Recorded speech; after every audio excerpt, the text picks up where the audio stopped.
9 fraksi di Dewan Perwakilan Rakyat Daerah Provinsi DKI Jakarta menyampaikan pandangannya atas rancangan peraturan daerah tentang rencana pembangunan jangka panjang daerah DKI Jakarta tahun 2025-2045 dan rancangan peraturan daerah tentang rencana tata ruang wilayah Provinsi DKI Jakarta tahun 2025-2045 di Gedung DPRD DKI Jakarta Selasa 6 Agustus 2024. Berdasarkan kajian dan FGD kota yang telah dilakukan praksi PD Perjuangan, menemukan kecenderungan anomali pada kota-kota di Asia Tenggara yang tampak kian modern, namun kian memperlebar jurang kesenjangan, menyuburkan individualisme, meretakkan kohesi sosial, meningkatkan environment stress, memperparah pencemaran air, tanah, dan udara, memboroskan energi, menumbuhkan kriminalitas sehingga tidak nyaman untuk kehidupan.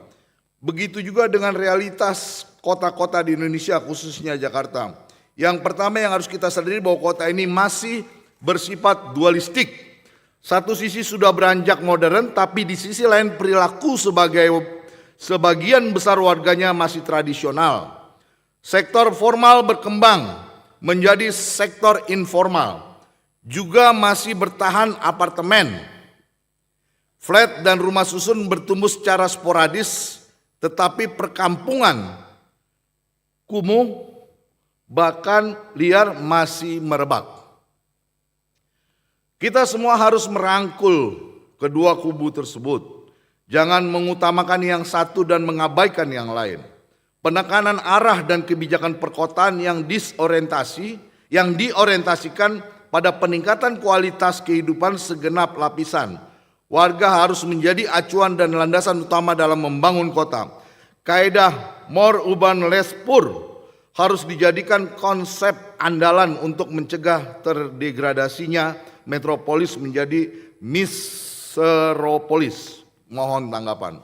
Berdasarkan pencermatan terhadap penyampaian Saudara PJ Gubernur mengenai rancangan peraturan daerah tentang rencana tata ruang wilayah Provinsi DKI Jakarta tahun 2024 dan rencana pembangunan jangka panjang daerah Jakarta tahun 2025 dan 2045 memberikan pandangan bahwa Jakarta sebagai salah satu kota megapolitan masih menjadi daya tarik tinggi bagi masyarakat di seluruh pelosok Indonesia untuk menjadi sumber kehidupan.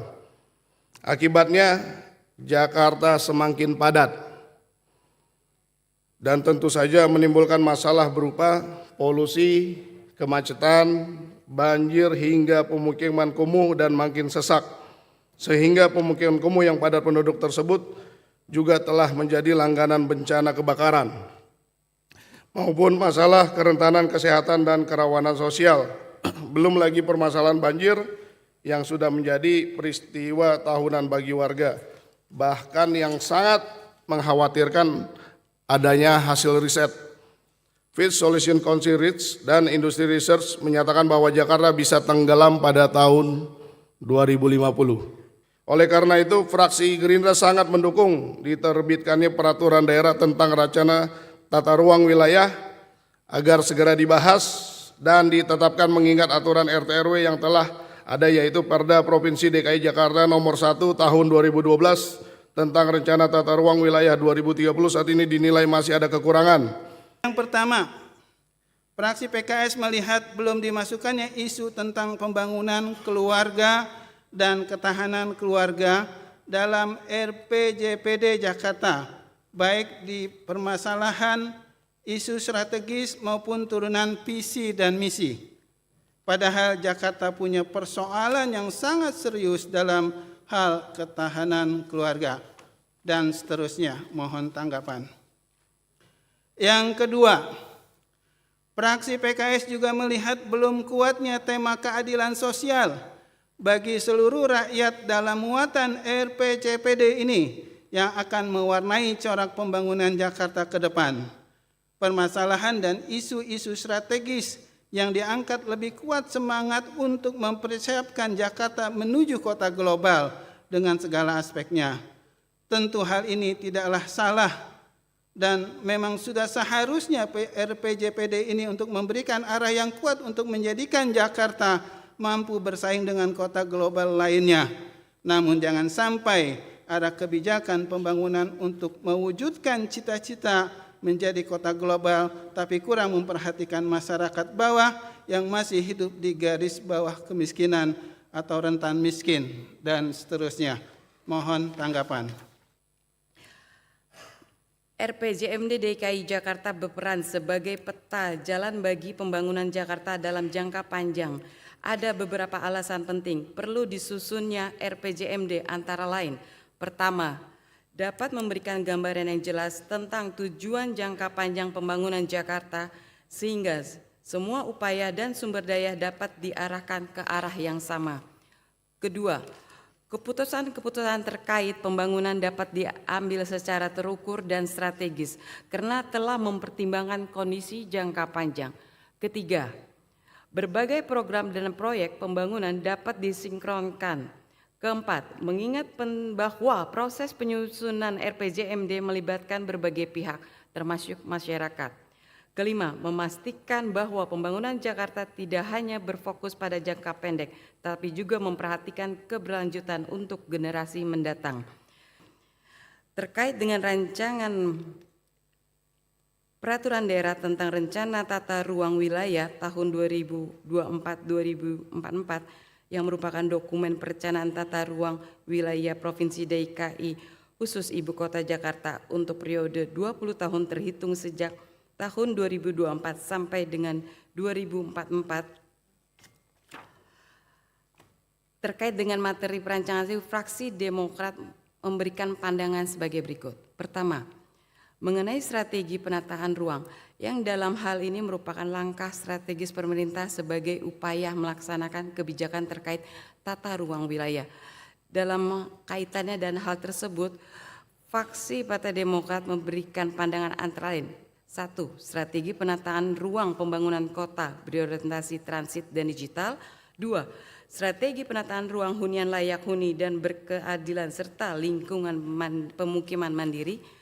Tingkat pengangguran terbuka Jakarta berada di angka 6,53%, yang menempati peringkat keempat di Indonesia. Berdasarkan data BPS, penyumbang TPT terbesar Jakarta selama kurun waktu 5 tahun terakhir adalah lulusan SMA dan SMK yang mencapai 244.756 jiwa atau 64,89%. Tingginya angka pengangguran dipengaruhi oleh kualitas tenaga kerja yang kurang kompetitif serta ketersediaan lapangan pekerjaan yang tidak sesuai dengan pendidikan dan keterampilannya yang ada mismatch. Permasalahan tersebut tidak lepas dari daya serap lulusan pendidikan vokasi yang masih rendah. Ketidaksesuaian kompetensi keahlian dengan sektor usaha di Jakarta.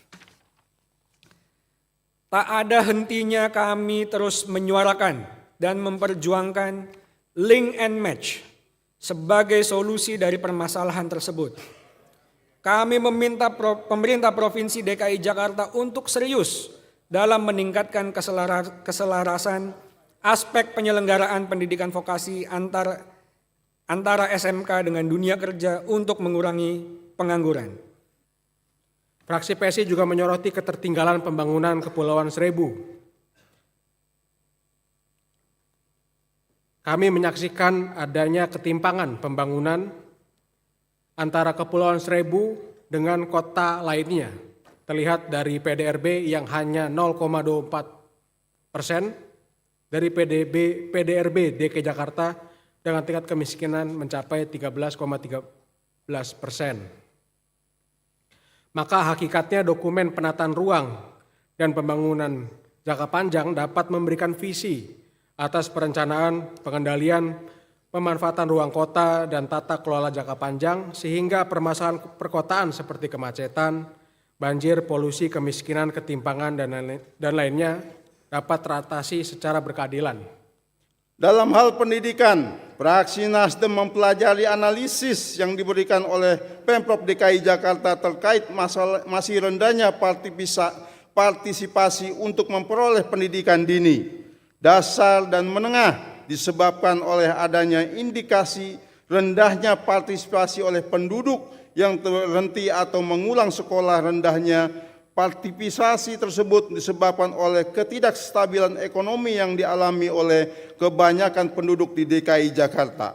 Oleh karena itu, adanya alokasi 20% dari APBD provinsi untuk anggaran pendidikan berdasarkan amanat Undang-Undang Dasar 1945 Pasal 31 Ayat 4 dan Undang-Undang Nomor 20 Tahun 2024 tentang Sistem Pendidikan Nasional seharusnya bisa diwujudkan untuk pendidikan gratis kepada siswa, mahasiswa, peningkatan kesejahteraan guru dan kualitas kompetensi guru, serta pemerataan pendidikan dari usia dini sampai kepada tingkat perguruan tinggi. Mohon tanggapan. Fraksi Partai Golkar selalu mendorong program sekolah gratis menjadi tuntutan yang wajib diambil oleh Pemprov DKI Jakarta demi menyelamatkan pendidikan warga DKI Jakarta. Sekali lagi, sekolah gratis untuk masyarakat Jakarta pada jenjang sekolah dasar sampai sekolah menengah harus segera bisa diwujudkan secara adil dan merata. Harapan fraksi Partai Golkar ke depan, peraturan RT RW baru bisa menjadi acuan kembali Pergub RDTR.